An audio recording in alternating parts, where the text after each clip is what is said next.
Todo mundo está esperando a próxima grande crise. Talvez você também esteja. Aquela queda feia, manchete vermelha, gente correndo, gráficos despencando, especialistas gritando agora acabou. É quase reconfortante imaginar isso, porque pelo menos seria claro. Você saberia quando começou, saberia quando acabou e poderia dizer depois que sobreviveu. O problema é que a crise que muita gente espera não é a que costuma causar mais estrago. A mais perigosa é a que não faz barulho, a que não avisa, a que não parece crise enquanto está acontecendo. Talvez você esteja olhando para os números agora e pensando que as coisas não parecem tão ruins assim. O mercado sobe, empresas anunciam lucros, novas tecnologias aparecem todos os dias, todo mundo fala em oportunidades. E é exatamente aí que começa o erro. Quando tudo parece relativamente normal, o cérebro relaxa. Ele assume que se algo realmente grave estivesse acontecendo, alguém já teria gritado. Só que crises reais raramente funcionam assim. Elas não chegam como um trovão. Elas se instalam como um vazamento lento, daqueles que você só percebe quando o chão já está molhado. A maioria das pessoas foi treinada a reconhecer apenas um tipo de problema econômico: o choque, a queda repentina, a demissão em massa, o banco quebrando, o pânico coletivo. Esse tipo de evento marca a memória porque dói de uma vez. Mas existe outro tipo, muito mais sutil, que não derruba tudo ao mesmo tempo. Ele vai corroendo decisões, distorcendo incentivos e fazendo com que escolhas aparentemente racionais se tornem armadilhas. E o pior, enquanto isso acontece, muita gente acredita que está sendo prudente. Imagine alguém que decide não fazer nada, que pensa: vou esperar. Esperar o mercado cair, esperar os preços baixarem, esperar o momento certo. Parece sensato. Parece responsável. Parece até inteligente. Mas e se o próprio ato de esperar for o problema? E se o cenário atual não recompensar a cautela passiva, mas punir quem fica parado? Essa é a pergunta que quase ninguém gosta de fazer, porque ela obriga a rever certezas confortáveis.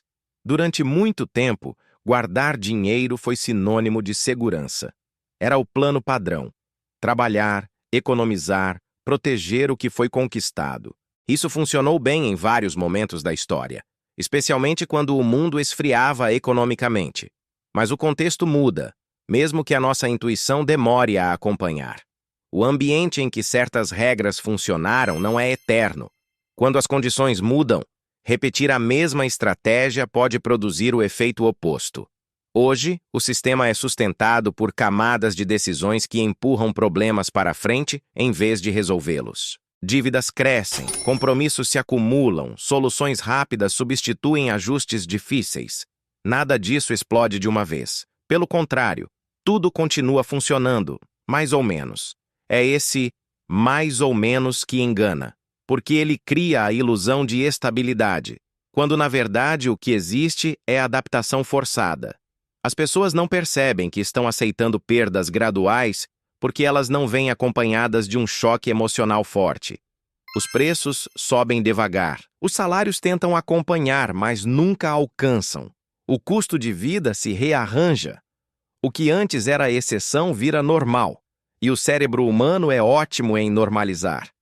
Ele se adapta rápido.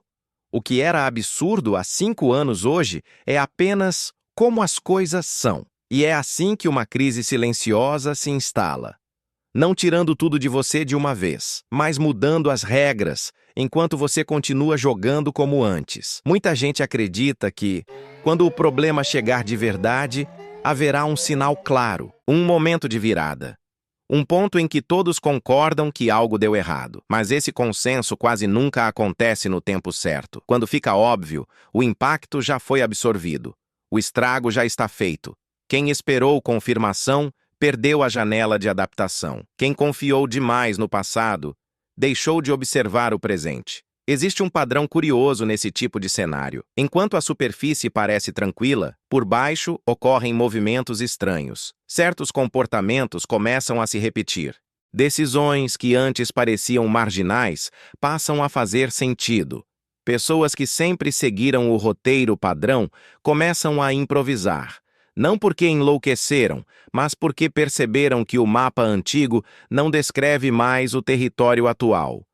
O problema é que esses sinais raramente são interpretados corretamente. Em vez de serem vistos como alertas, são tratados como exageros, modas ou desvios temporários. O cérebro prefere acreditar que tudo voltará ao normal, porque isso exige menos esforço cognitivo. Questionar o normal cansa. Exige atenção. Exige admitir que talvez você precise mudar algo antes de ser forçado. E aqui está a parte desconfortável. Em muitos contextos atuais, o maior risco não é perder tudo de uma vez, mas perder aos poucos enquanto acha que está seguro. Não é o colapso visível que destrói, mas a erosão contínua. É acordar alguns anos depois e perceber que, apesar de ter feito tudo certo, o resultado final não correspondeu ao esforço. Não houve um grande erro, apenas pequenas decisões baseadas em premissas que deixaram de ser válidas. Isso cria um tipo específico de frustração, porque não há um vilão claro, nem um evento único para culpar, só uma sequência de escolhas razoáveis em um sistema que mudou silenciosamente. E é exatamente por isso que esse tipo de crise é tão difícil de explicar e tão fácil de ignorar. Ela não cabe em manchetes simples, não vira filme, não gera catarse. Ela apenas acontece. O momento mais perigoso não é quando as pessoas entram em pânico, mas quando estão excessivamente confiantes de que já entenderam como tudo funciona. Quando repetem frases como "sempre foi assim" ou "isso já aconteceu antes". A história rima, mas raramente se repete da mesma forma. Confiar demais no espelho retrovisor é uma forma elegante de não olhar para a estrada à frente. Talvez você esteja pensando que isso tudo soa vago. E é justamente esse o ponto. Crises silenciosas não oferecem narrativas fáceis.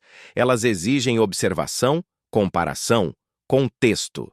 Exigem perceber o que mudou no ambiente, não apenas lembrar do que funcionou antes. Exigem desconfiar de soluções automáticas e de conselhos genéricos. Não se trata de pânico, nem de prever o fim do mundo. Trata-se de lucidez, de entender que, em certos momentos, não fazer nada não é neutralidade, é uma escolha ativa com consequências, e que esperar por um sinal óbvio pode ser a forma mais confortável de não agir. Agora, pense por um instante.